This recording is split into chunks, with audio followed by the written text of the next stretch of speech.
Hey guys, what's up? Today we are going to talk about a man named Noah and his famous vessel. Did Noah's Ark really exist, or was it just a story made up by the ancient people? Before we get started, be sure to hit that subscribe button so you don't miss out on any of our future videos. With that being said, let's begin. Noah, also known as Noach in Hebrew, is a prophet who features prominently in the Judeo-Christian tradition. He is best remembered for building an ark to save himself, his family, and pairs of animals from the great flood that lasted 40 days and 40 nights. The story of Noah's Ark is told in the 6th chapter of the book of Genesis, which tells the tale of humanity's corruption and God's decision to destroy everything except for Noah and his family. When the time comes for divine retribution, God instructs Noah to build an ark to preserve his own life along with the lives of 2 of every kind of animal, so that after the flood, they can repopulate the earth. After all the animals and his family are aboard the vessel, God causes it to rain for 40 days and 40 nights until every living thing on earth is destroyed. Then he instructs Noah to send out a dove to see if dry land is yet visible. When the bird returns with an olive leaf, Noah realizes that the waters have receded and the land is once again above the water.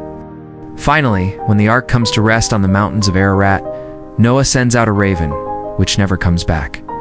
At last, after staying in the ark for 150 days, Noah opens a window and goes out to survey the land. He then offers a prayer of thanksgiving to God for saving him and his family and for preserving all living creatures. To show his appreciation, God promises never again to destroy the earth by means of a flood and makes a rainbow the symbol of that covenant. In the aftermath of the flood, Noah lives for another 350 years, siring 3 sons, Shem, Ham, and Japheth, who become the progenitors of the nations of the world. For many Christians, the story of Noah's Ark serves as proof of the existence of a global flood and the veracity of the biblical account of creation. But scientists argue there is no physical evidence to support claims of such a cataclysmic event. So, did Noah's Ark actually exist, or was it just a myth? Here are some facts that might surprise you. No. 1. Many people believe that Noah's Ark was a real ship that could have saved humans and animals from extinction during the Great Flood, but there is no historical evidence to prove its existence. In fact, most historians agree that the story of Noah's Ark is just a myth. There is no archaeological evidence to support the claim that an actual flood occurred. Furthermore, scientists say that a global flood would have left behind clear evidence in the form of sediment deposits, fossils, and other geological data. However, none of this evidence has ever been found. Some people argue that the story of Noah's Ark is based on a real event, but it was likely a local flood rather than a global one. They point to the fact that the Bible itself says that only the birds and animals in the vicinity of the mountains of Ararat were saved, which doesn't make sense unless the flood was localized.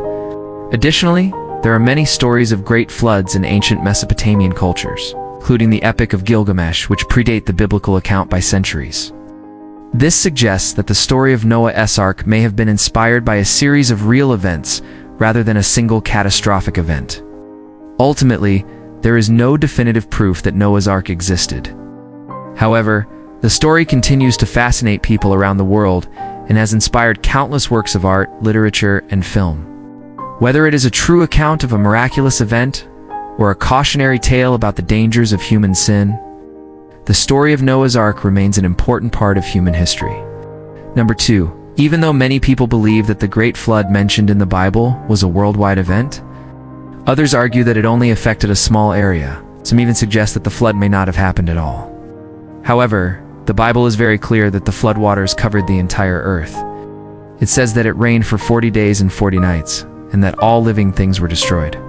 If the flood had only covered a small area, it wouldn't have been able to wipe out all life on Earth.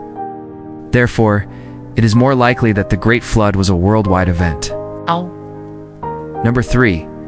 Some people believe that Noah's Ark was a real boat that was big enough to fit all of the animals and people that were saved from the Great Flood. However, scientists argue that such a vessel would have been impossible to construct with the technology available at the time. The Bible says that Noah built the ark over a period of 100 years. Which would have given him plenty of time to construct a large enough vessel to fit all of the animals and people that were saved.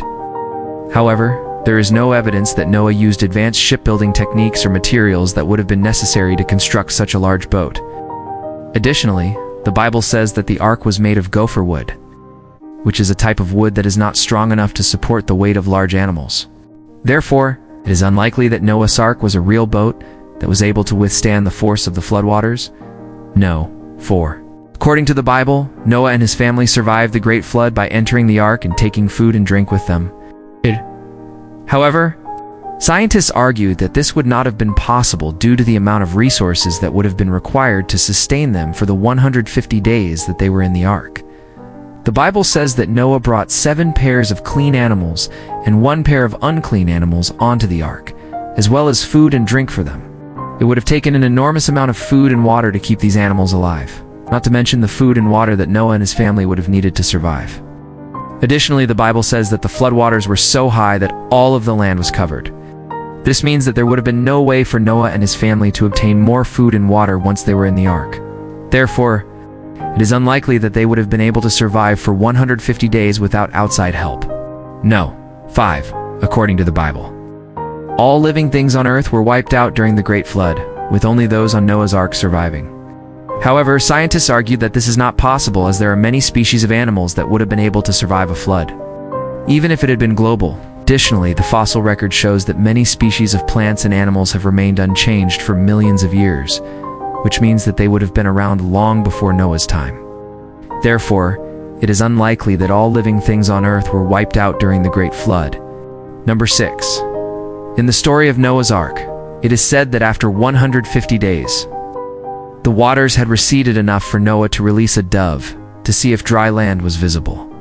However, scientists argued that this would not have been possible as doves cannot fly long distances without rest. The Bible says that the dove flew out and returned with an olive leaf, which indicated that dry land was visible. However, this would not have been possible as doves cannot fly long distances without rest. Additionally, the Bible says that the dove was released 3 times, with each release being a few days apart. This means that the dove would have had to fly the same distance each time, which would have been impossible if it needed to rest in between flights. Therefore, it is unlikely that the events described in the Bible would have unfolded in the way that they are written. Number 7. The story of Noah's Ark is one of the most well-known stories in the Bible. It tells the story of how Noah and his family were saved from the great flood by building an ark and taking 2 of every animal onto it. However, there are some inconsistencies in the story that raise questions about its accuracy. For example, the Bible says that the rain lasted for 40 days and 40 nights. But it also says that it rained for 150 days in total. This seems contradictory as 150 days is much longer than 40 days and 40 nights. Additionally, the Bible says that the floodwaters covered the entire earth, but it also says that only the birds and animals near the mountains of Ararat were saved. This seems unlikely as it would be difficult for birds and animals to travel such a long distance to reach the mountains of Ararat, especially during a flood. These inconsistencies, along with other scientific evidence, raise questions about the accuracy of the story of Noah's Ark.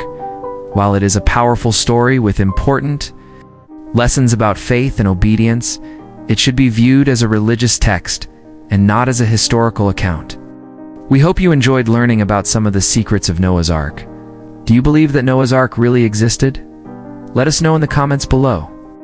And do want to forget to hit that subscribe button, so you'll do want to miss out on any of our future videos. Thanks for watching. We'll see you next time.